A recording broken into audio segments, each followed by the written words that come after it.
교회 성장. 각 교회들마다 이게 아주 최고의 화두입니다. 성장. 어떻게 하면 성장할 것인가. 저는 이번에 BBS를 이렇게 진행하면서 우리 교회가 무지무지 성장했구나를 저건 알았습니다. 외적인 성장이 아니더라고요. 사람들은 그냥 막 부흥이 돼서 뭐 교회가 넘쳐야 이게 부흥이 성장인 줄 아는데, 이번에 아이들이 가리키는 모습을 보고 유스그룹 아이들이 교사가 돼서 이 아이들이 하는 걸 보고 교회가 무지무지 성장했구나. 이 아이들이 몇 해 전만 해도 배우는 애들이었어요.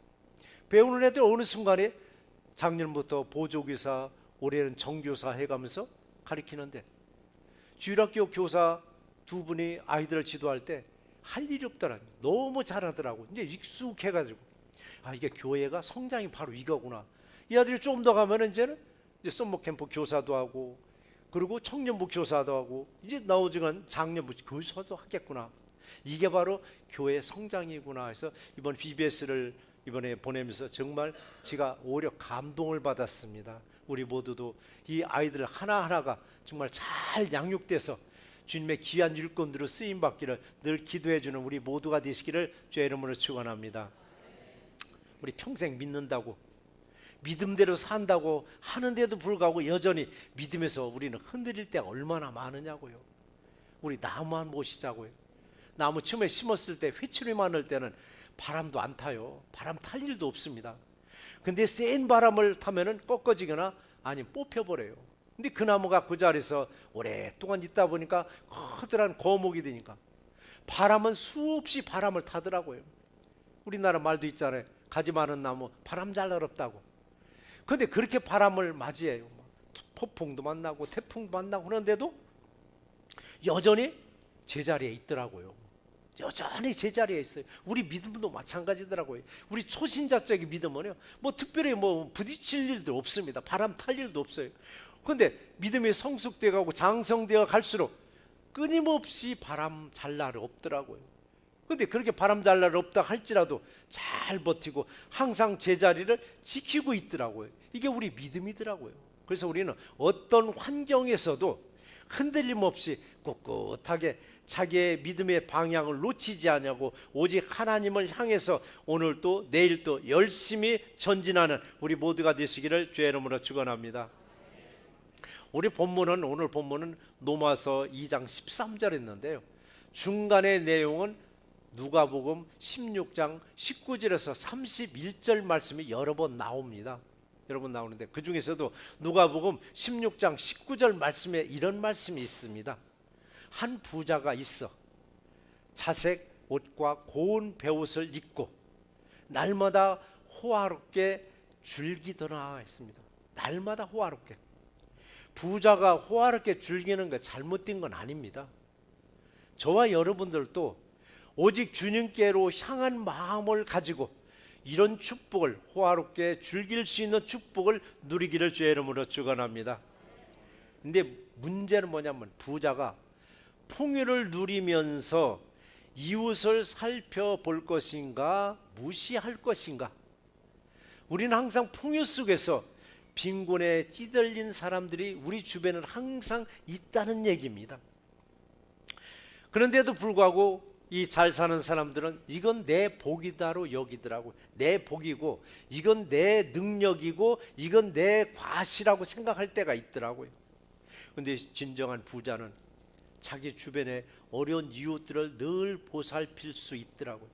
이것을 이제는 세상에서만 하는 일 아니라 교회도 이제는 사회적인 책임감을 가져야 할 때가 됐다는 얘기입니다. 교회도 이제는, 이 교회는 이건 세상이 할 일이야 하지라도 이제는 교회도 세상 속에 있는 교회입니다. 교회가 반드시 세상 속에서 가치가 두드러질 때, 높아질 때 그 교회가 성장하고 그 교회가 건강하게 세워질 줄 믿습니다. 그런데도 불구하고 나만 잘 살면 됐지, 나만 잘 살면 됐지라고 하는데 언젠가는 누가복음 16장 19절로부터 나오는 부자처럼 죽게 되더라고요. 죽어서 하나님 앞에 섰을 때, 하나님 앞에 섰을 때 어떤 결과가 나오냐, 내가 이 땅에서 살아온 삶의 결과가 죽어서 나오더라고요. 그래서 우리는 누가복음 16장 19절에서 31절에 두 명이 등장하는데 두 명 속에 하나가 거지 나사로가 나오고 한 명은 부자가 나오는데 부자는 자기의 삶의 결과를 언제 하느냐? 죽어서 알았더라고요. 그래서 우리는 믿음의 사람과 믿지 않는 사람의 차이가 뭔가? 믿음의 사람들은 이 땅에 살면서도 또 다른 세계를 우리는 알고 있어요. 또 다른 세계가 있다는 것. 또 다른 세계가 뭐냐? 영원한 세계가 있다는 것을 알고 이 땅에서 정말 주님을 열심히 섬기고 주님의 말씀대로 살아가는데 최선을 다합니다. 그러나 또 다른 세상이 없다라고, 영원히 없다고 생각하는 사람들은 이 땅에서 마음껏 호화롭게 즐겁게 살다가 딱 그 앞에 섰을 때 자신의 삶의 결과가 나오니까 이건 오도 가도 못하고 되돌아올 수도 없는 상황에 빠지고 맙니다. 만약에 부자가 하나님을 잘 믿었더라면 죽어서 음부에 갈 일이 없습니다. 음부는 뭐라고 하냐? 지옥을 말하고 있습니다. 지옥.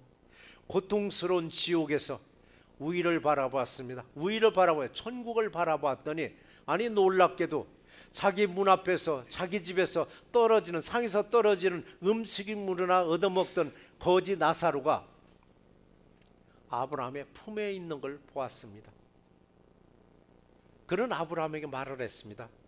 지옥에 있는 이 부자가 아브라함에게 아버지 아브라함이여, 당신 품 안에 있는 나사로를 이곳에 보내어서 그의 손끝에 물 한 방울이라도 내 혀 좀 적셔달라고 했습니다. 얼마나 지옥의 삶이 힘들고 갈증이 났으면 손가락 끝에 물 한 방울이라도 내 혀 좀 적셔달라고 얼마나 힘들었겠느냐고요. 얼마나. 이 부자는 여전히 착각하고 있었습니다. 천국에 있는 아브라함의 품에 있는 나사로를 지금도 자기 집 문 앞에서 구걸하고 있는 거지로 착각하면서 나사로 좀 내게로 보내달라고 얘기를 했습니다. 그때 아브라함이 이렇게 대답을 했습니다. 천국과 지옥은 왕래할 수 없는 곳이다. 지옥의 사람이 천국에 올 수 없고 천국에 있는 사람이 지옥에 갈 수 없는 곳이다 라고 했더니 부자가 또 부탁을 합니다.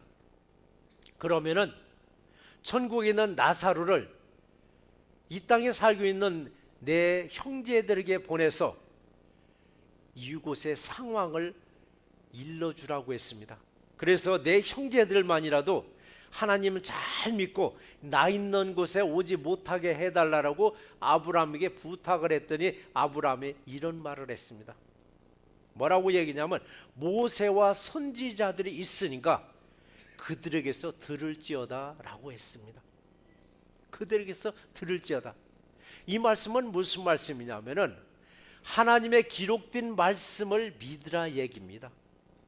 하나님의 기록된 말씀을 듣고서도 믿지 아니하는 사람에게 천국에 있던 사람이 지옥에 있던 사람이 땅에 가서 천국의 상황을 간증하고 지옥의 상황을 간증해도 그들은 믿지 아니하실 거다라고 했습니다. 우리도 때로는 그러잖아요. 천국 갔다 온 사람들의 간증을 여러분 유튜브에서 볼 수가 있습니다. 지옥 갔다 온 사람의 간증도 유튜브에 통해서 우리는 볼 수가 있습니다. 우리는 천국과 지옥에 대한 간증을 듣고서 보고서 얼마나 믿음이 더 커져가고 있느냐. 그렇지 않더란 얘기입니다. 이 땅에 기록된 바로 성경의 말씀을 듣고서도 배우고서도 믿지 아니하는 사람이 간증을 듣고 믿느냐? 감동만 받을 뿐이더라고요. 아, 그런 일도 있었구나. 라고 감탄만 할 뿐이지 실제적으로 그 말씀대로 살고자 하는 사람은 없고 잊어버리더라고요. 저도 여러분들에게 수없이 말씀을 선포하지만 여러분들이 제 말을 기억하는 걸 보면 간증은 정확하게 기억하더라고요.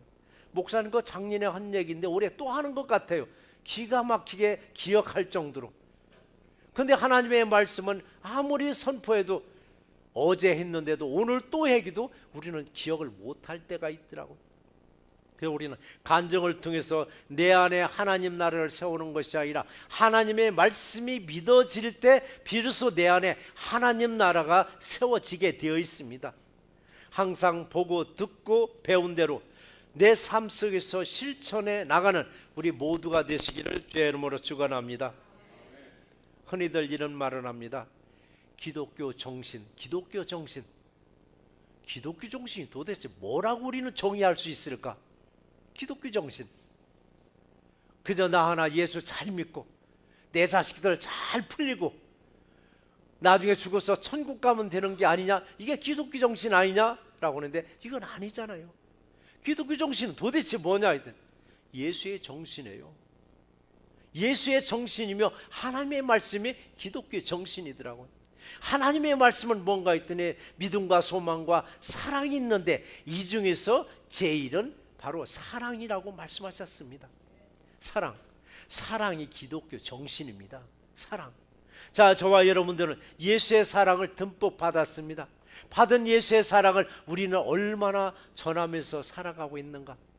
예수의 사랑을 입술로만이 예수의 사랑을 전하고 있는가? 입술로는 하나님도 사랑하고 이웃도 사랑하고 더 나아가서는 온 인류를 다 사랑한다고 말하고 있는데 정말 내가 사랑의 본을 보여주고 있는가? 예수의 사랑은 입술로 사랑이 아니더라고요. 보여주라는 얘기입니다. 보여주라고. 우리는 사랑의 본을 어떻게 보여줄 것인가? 사랑의 본, 예수님의 사랑은 뭔가? 십자가가 바로 예수님의 사랑입니다. 십자가는 뭔가 했더니 희생이더라고요. 자기 희생이더라고요. 내가 손해 봐가면서도 정말 사랑할 수 있는가? 오늘날에 가면 갈수록 사랑은 손익계산을 해보더라고요. 내가 5을 사랑하면 상대방은 최소한 6은 주겠지 라고 했을 때 사랑으로 접근하더라고요. 자, 우리는 십자가의 사랑을 정말 할 수 있는가? 십자가의 사랑은 내 손해보는 것도 십자가의 사랑입니다. 내가 희생당하는 것도 십자가의 사랑입니다. 예수님의 사랑, 기독교의 정신은 바로 이것을 원하고 있는데 우리는 얼마나 이걸 하고 있느냐라고요. 얼마나 하고 있느냐고요. 입술로만이 우리는 사랑을 많이 외쳤습니다. 저희도 우리 10여 년 전만 하더라도 우리 만나면 그저 사랑합니다, 사랑합니다, 만나면 인사합시다 했는데 하다 생각하니까 내가 양심에 가책이 오더라고요.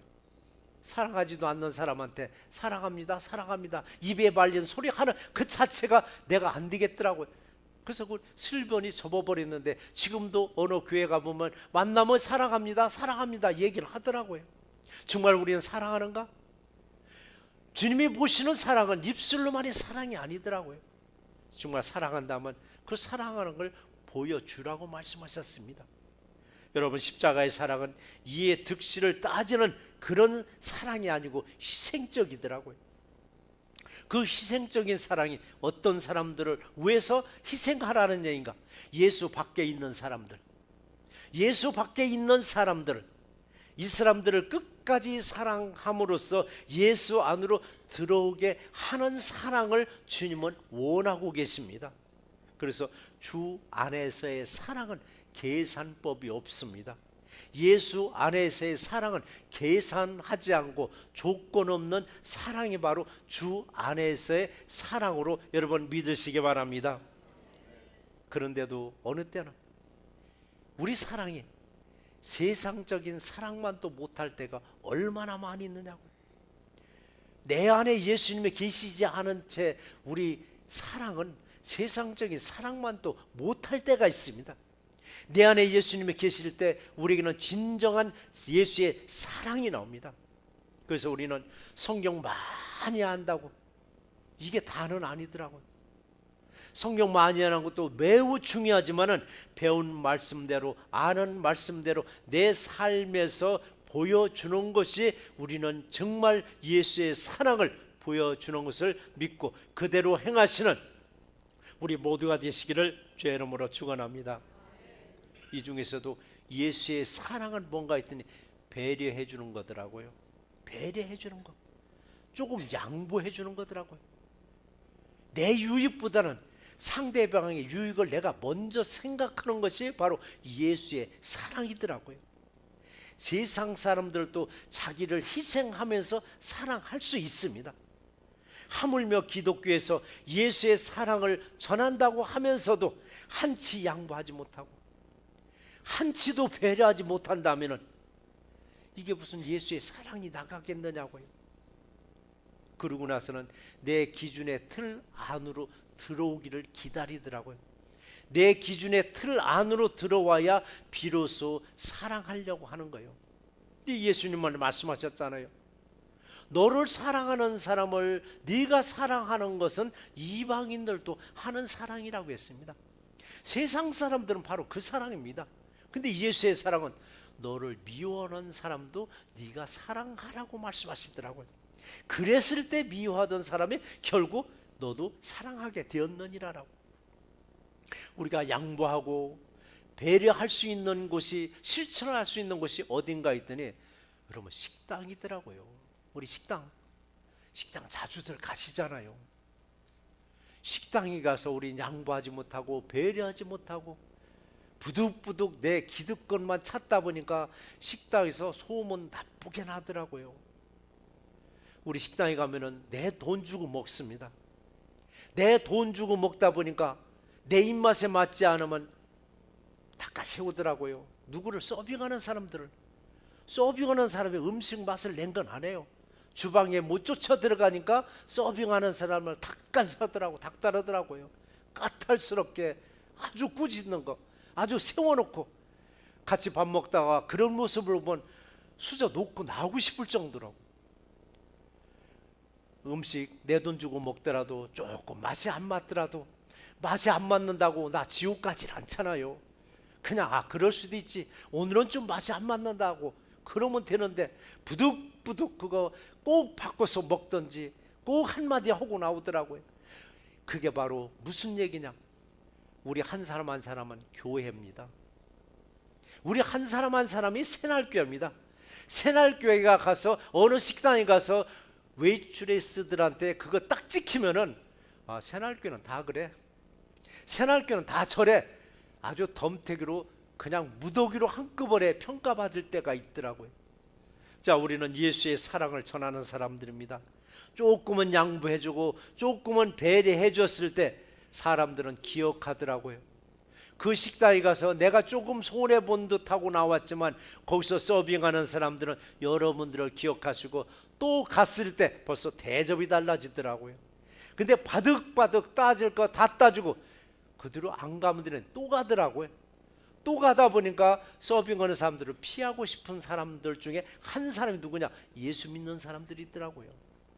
항상 우리는 어디 가더라도 예수 믿는 사람으로서 예수의 사랑, 기독교 정신이 뭐냐고 예수의 사랑이더라고요. 조금 양보해주고 조금 배려해줄 때 사람들로부터 참 좋은 교회야, 참 좋은 사람이라고 칭찬받기를 제 이름으로 축원합니다. 사랑도 그래요. 예수님의 넓은 틀 안으로 들어가면 얼마나 좋으냐고요. 좁고 좁은 내 틀 안으로 사람들이 들어와야 그게 내 편이라고 여기고 그때 비로소 사랑하려고 하더라고요. 우리들은 예수님의 넓은 품 안으로 들어가면은 바라보는 시야도 넓어지고 사랑하는 그 깊이도 더 깊어질 줄 믿습니다. 우리는 말씀을 듣고 배워서 지식으로 머릿속에만 잔뜩 쌓아놓는 것이 아니라 이걸 의인이라고도 하지 않았더라고요. 오늘 본문 한번 같이 한번 읽어보실까요? 하나님 앞에서는 율법을 듣는 자가 의인이 아니오라고 했습니다.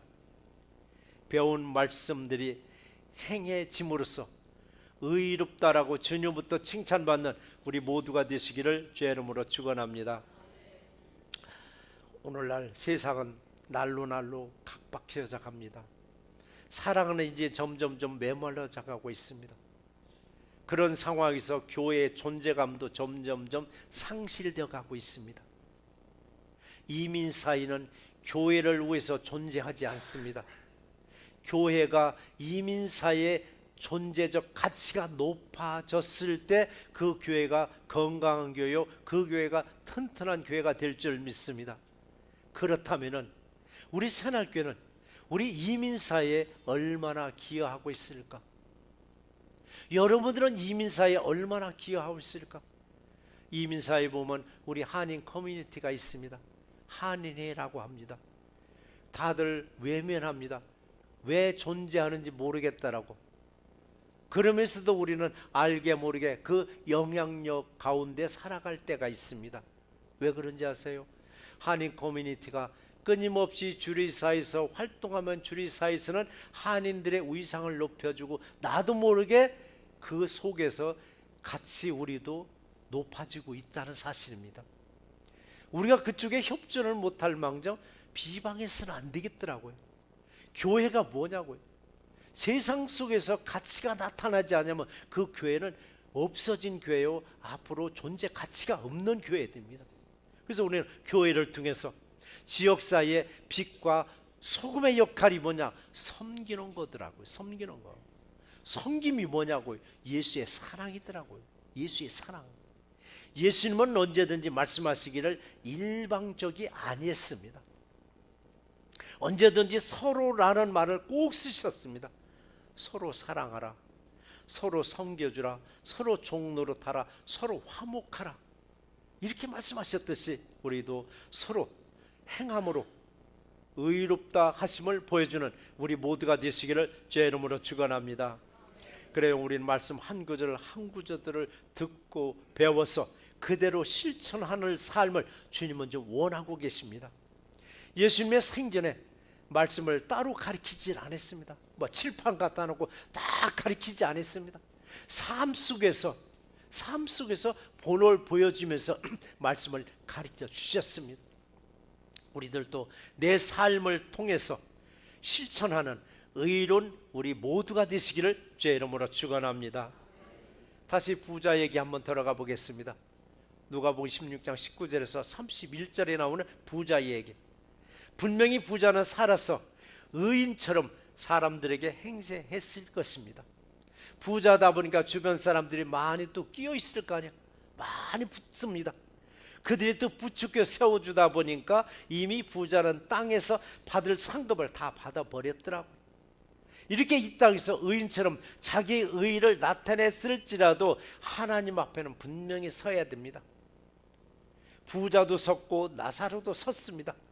이때 예수님이 말씀하시기를 누가복음 16장 25절 말씀을 같이 한번 읽어보시겠습니다. 아브라함이 이르되 예, 너는 살았을 때 좋은 것을 받았고 나사로는 고난을 받았으니 이것을 기억하라. 이제 그는 여기서 위로를 받고 너는 괴로움을 받느니라. 이 말씀을 우리는 오해하면 안 됩니다. 부자라고 무조건 거기 가서 괴로움을 겪으라는 게 아니에요. 부자로 잘 살아서가 괴로움을 겪으라는 게 아니고 나사로는 찌질하게 가난하게 살아서 위로 받으라는 게 아니에요. 부자는 부자답게 하나님 앞에 잘 살아라는 얘기입니다. 하나님을 향해서 잘 살면 돼요. 그런데 하나님을 모르고 자기 믿음대로 살아온 삶의 결과가 하나님 앞에 섰을 때 딱 나오는 거예요. 이건 때는 늦으리입니다. 그때는 때는 다 늦어버린 거예요. 때는. 그래서 부자와 우리 나사로 이야기처럼 오늘날에도 사람들은 그래요. 형편이 어렵고 정말 바쁘면 바쁠수록 더욱더 오히려 예수님께 가까이에서 늘 기도와 예배와 봉사 아주 헌신적으로 합니다. 그러다가도 그들의 형편이 풀어지면서부터 믿음을 게을리하는 부자가 되는 경우를 우리는 종종 볼 수가 있습니다. 힘들고 어려울 때는 오직 주 예수만 붙잡다가 그들의 형편이 풀어지면서부터 믿음을 놓는 경우들.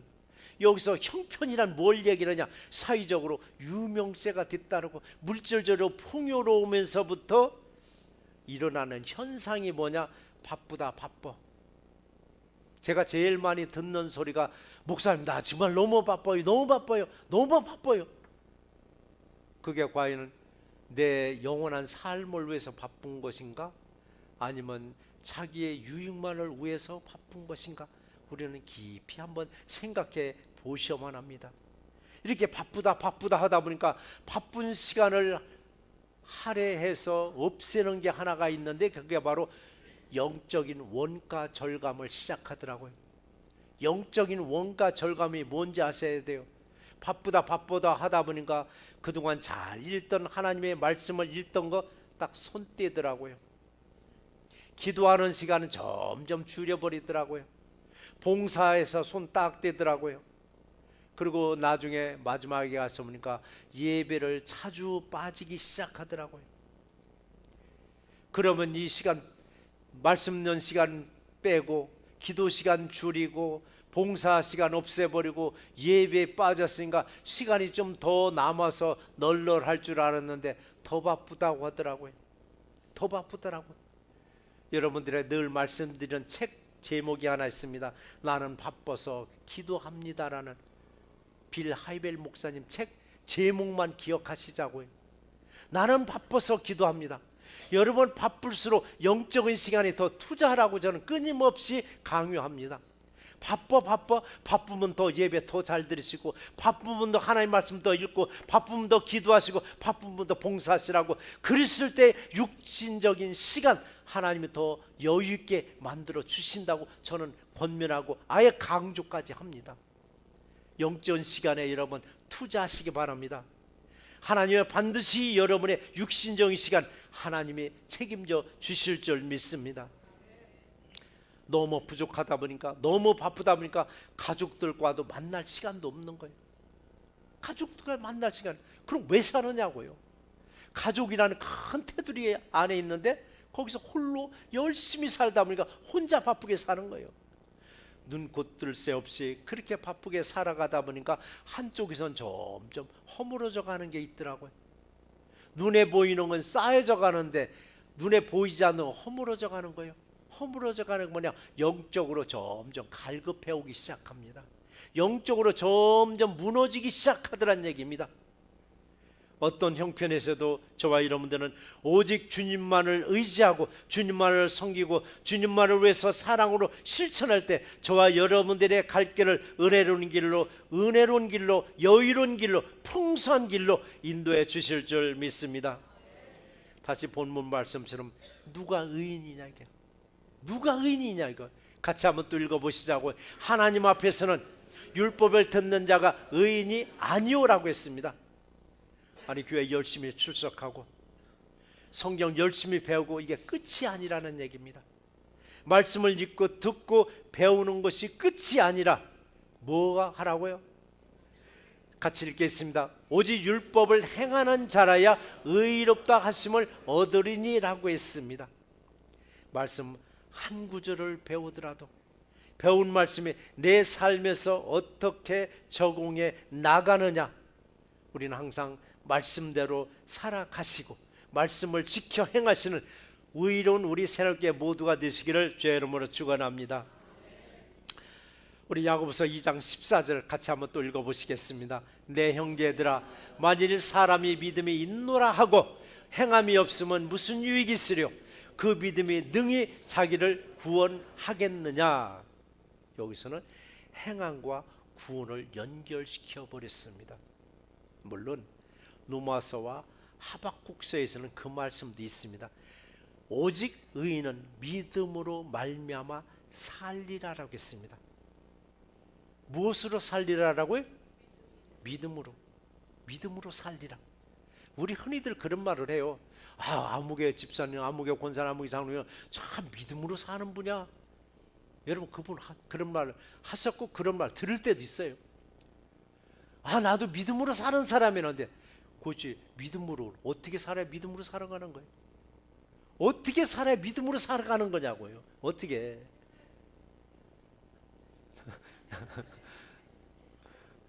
제가 할 말을 미리 하면 저는 할 말이 없어요. 자, 우리 예배 참석 잘하고 기도 많이 하고 성경 읽고 많이 배우고 봉사 많이 하면은 이게 믿음으로 사는 것인가? 이게 믿음으로 사는 것인가? 자, 그러면은 예배를 통해서 우리는 뭐를 배우나? 기도 많이 해서 우리는 뭐를 배우느냐고요? 성경 많이 읽고 많이 배워서 우리 뭐를 배우느냐고요? 봉사에서 뭐를 배우느냐고요? 배우는 게 있어야 됩니다. 예배를 통해서 우리는 사랑을 배웁니다. 기도를 통해서 사랑을 배워야 됩니다. 말씀을 통해서 사랑을 배우고 봉사를 통해서 사랑을 배워야 됩니다. 예수의 사랑을 배우는 거예요. 그런데 예수의 사랑을 잔뜩 배워서 나가서 행하지 아니하면 의인이 아니라고 말을 했습니다. 사랑은 잔뜩 있는데 혼자 움켜쥐고 있는 거예요. 수전노라는 말을 들어보셨죠? 호주머니 들어가면 절대 안 나오는 거예요. 그래서 그런지 믿음도 사랑도 내 안에 들어가기만 베풀 줄을 모르더라고요. 거저 받았으니까 거저 주라고 했습니다. 여러분, 사랑을, 복음을 돈 주고 사진 않았습니다. 그리고 거저 주라고 했는데 안 주는 거예요. 수전노처럼 내 호주머니에 들어오고 내 마음속에 들어오면 절대 안 주는데 예수님은 주라고 했습니다. 주라고 말씀하셨어요. 본문에서 분명히 말을 했잖아요. 같이 한번 읽어보실까요?